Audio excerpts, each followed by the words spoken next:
twaciye kubasura no kubavugisha ngo mukomere muyangane muze mugira Imana n'abandi niko bazabayibwira niko twari kubasura ngo bwumure cyo cyari kituranye natwe mukomere hano mu isisi wacu namwe mwarabibonye n'ibindi muzabibona by'abandi kandi mwarababonye hari hamaze kuzura n'ahandi haruzuye ariko umukristo tagira ubwoba bwose.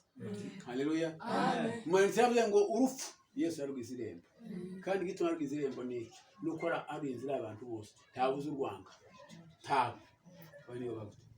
Haleluya, amen. Yo, haleluya, haleluya, amen. Umunsi umwe nari ngiye gupfa ariko sinafa atukuze mu wambere. Haleluya, byari bibaye. Amen, amen. Ndarwara banjana ku bitaro, uciye mu bitaro ndaremba, nize ku bitaro maze kuremba muganga arambira ngo sene kinariye. Nambira ngo mbenga simana nagiriye. Uwo mvure gusa.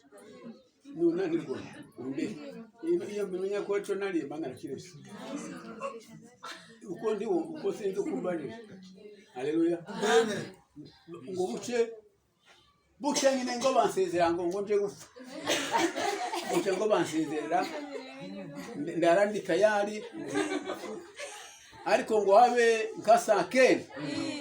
Ya, haleluya, haleluya. Nyambona ko ikintu kiza nimba ari marahika nimba ari kinyaki kama kimfata gutya amagikanda neza nyumva ko ibintu byose bigenda mbona ko munda yanje gutya ashoboke kimasa amahembe cy'ubukara songo ikaradaimo nyamara ko gishoboka ubwo nyine nyamara gukombe twamata. Ya, haleluya, haleluya. Kera mandakisi kandi ntangere kandi ukorera Imana. Haleluya, igihe nicyo kizagifa